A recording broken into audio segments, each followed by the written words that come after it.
First of all, keep it pleasurable, because language learning shouldn't feel like a punishment, even though we are used to think that it's supposed to be like that, in a lot of times at least. But if you don't like a certain kind of exercise, just don't do it. If you want to speak, you have to speak. You cannot just keep speaking and expect to speak. Let's take this with a pinch of salt, of course. But in general, if you're not enjoying it for at least 60 to 70% of what you're doing, it means you're going to waste your time. So please change approach and go for something else. You're allowed to do it. How to make it pleasurable? If there is a series that you've watched but in the dubbed version, try to go for the original version. If it happens to be in your target language, or in any case, you can even just looking for the translation in another language. It's not such a big deal. Listen to your favorite music and look up for lyrics, cook recipes, watching videos in the language you're learning. In general, watch stuff about things that you care about. Don't think about the levels. I do think that for a good amount of people, we can actually enjoy way more something that is a bit too hard for our level, but we manage to overcome the difficulty of the comprehension just because we love so much the topic and the piece of content we are interacting with. Who cares about the levels? Who cares if you're a beginner and what you're watching is a little bit too hard? At least if you're even going to grasp like 10% of that, even a couple of words here and that, it's going to give you a huge motivation boost, which is something we really need. If it feels like a torture, it won't stick. So it's anyway better to try something else. If you enjoy it, of course, you're going to learn better and faster. Number 2. Pay attention to what you're doing. So don't overwhelm yourself with 10 apps, 5 textbooks, or 20 YouTube channels or things like that. Pick 2-3 things maximum. Make it bearable for you. There are some nationalities, especially some cultures, where apparently self-bashing and like insulting oneself is actually seen as a positive thing. But actually, no, you're just going to make your life uselessly harder, and in the end you are going to end up wanting to quit. Do you want to quit? Of course not. So it's not bad to enjoy the journey, and actually it will help us a lot. Writing down 5 words instead of 10, it's going to make your exercise way more meaningful, because at least you're going to have the chance to memorize something. The exercise you're doing has to be digestible for your brain. If you're trying to put too much, please remember you're not a USB key, you're not some space in the cloud. You have to actually process all the information in order to get it. If we manage to link the new information with something we already know, like to make connections, for example, between the new language and our own mother tongue, it's going to help way more than, for example, learning new words through rephrasing. Because unfortunately, a lot of times, rephrasing include words that you still don't know. This is something that is more interesting at a quite an advanced level. When you're a beginner, even if everybody says, don't think about translations and so on. Yes, think about translations, of course, with a pinch of salt. So if you want to try to translate an expression, you have to think of the whole expression and not of the single words, because otherwise it's not going to work. Looking for translations is actually something that is very effective as a way of memorizing and picking up new words, because we have a hook inside our brain, which is what we already know, which means our mother tongue. When we find a new word, we are linking it to a proper translation and not to an explanation that we are anyway probably forgetting. A little bit of journaling, for example, or in general, some proper actual active expression is way better than 10 exercises made on autopilot. So let's think about it. When people tell me I need exercises, I say, please, yes, but let's not abuse of exercises, because unfortunately, I found so many people that as beginners were perfect exercise machines, but then weren't able to actually use the language for their own purposes. So let's keep it in mind. In general, the point is quality over quantity. When you practice, be present. Put your phone away, unless this is actually what you're using to practice, even though it's not ideal. Notice the words.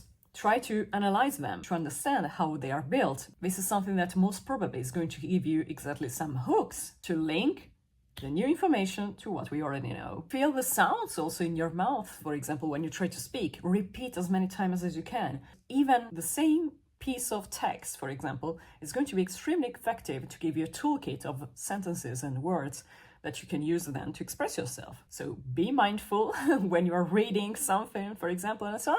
Less is more, because it's simply more digestible for your brain, which consequently means that you're going to learn faster and better. Number 3, start from something that can already give you a motivation boost, because we are going to need it, especially at the beginning. It's going to be a pain. So that's why it's better to have it.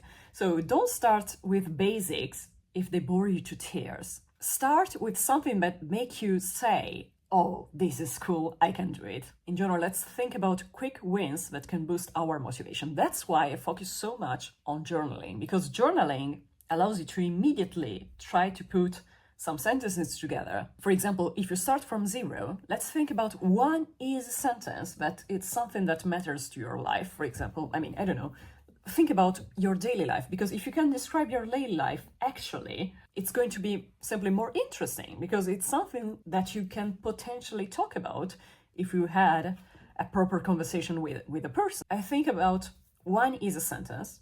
I have no idea about any single word. I try to look for the individual words. I try to put them together the way I can. For example, there is a verb, I don't know how to conjugate it. Who cares? Let's just write the infinitive. No problem. And then we correct it. Use Claude instead of ChatGPT. It helps a lot. You are learning based on the mistakes. So instead of reading all the theory and then trying to apply and maybe making mistakes because you're not comfortable enough with all the rules and so on, it's way better to just throw something. Try to do whatever you can, and then learn from your mistakes. It's way more effective, and especially it's way more interesting, because you are immediately, directly, fully, completely involved in the language you're going to learn. And you don't have to wait for days or several pages of a textbook before starting to make your own sentences. You're just doing it right away on the first day, which is fantastic. Some further examples of these quick wins. Think about some words that you can actually use today. I think this is exactly the reason why, as children, we learn so badly at school. I remember so many days spent talking about stationery. Can please someone tell me, when do children have long conversation about stationery? Never. So they make us spend an outrageous amount of time talking about stationery. I never speak about rubbers, even in Italian. I don't care. I'm not going to buy rulers in English in Italy. I'm going to do something else, but I would like to speak about something different. Why should I learn all these absolutely useless words? I don't know. Anyway, I cannot recall one single chat I had with my classmates about stationery, but I wanted to talk in much more in detail, for example, about what I did during the weekend or during my holidays. But of course, I had no words to do that. Let's talk about the grocery. Who cares about talking about grocery when you're a child? You're broke. You're not going to do some grocery shopping in German. Definitely not when you're 10. You're a child. You're too little to go around on your own in your hometown. But you have to be able to give directions to tourists in German and English. Sorry. It's absolutely ridiculous. Another thing that can help you a lot with motivation is to master a single idiom that you like to use a lot, for example, in your mother tongue, because this way you're going to incorporate, again, we have a hook, we have a link between something we want to learn and something we know very well. That's exactly why I still remember the Russian equivalent, of an expression in Italian.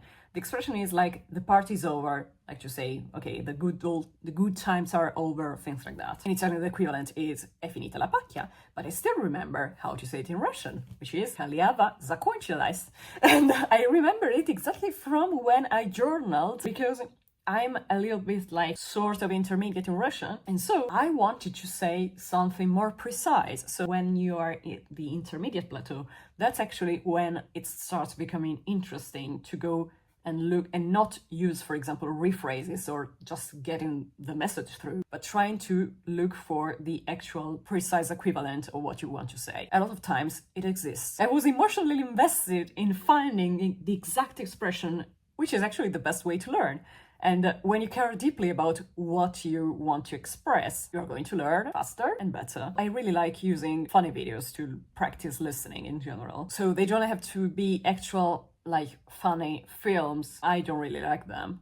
And a series, I'm not so much into series, for example. But what I really like is rather either short videos, not necessarily shorts, like on YouTube, but short videos in general, or for example, bits of interviews here and there. I don't like Mr. Bean, but I really love how Rowan Atkinson's English sound. That's pure bliss for me. I really like just listening to him just for the sake of listening. And if it's funny, it's even better, of course.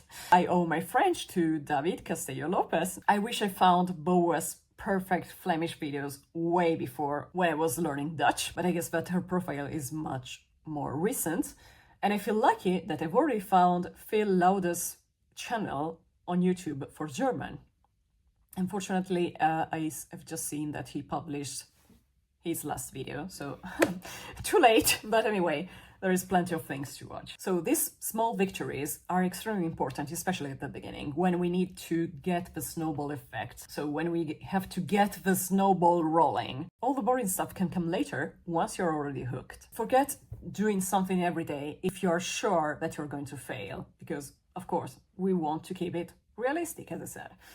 Even 4 times a week is already a big difference. The idea is to choose a minimum threshold that can be 3, 4, 5 times a week. I mean, even 3 times a week, 3 to 4, it can already be pretty good. Choose the time. I would say don't overdo it as usual, so no more than half an hour. I mean, I had so many students that told me, especially when, they came all from a specific country where, unfortunately, the language learning culture is very toxic.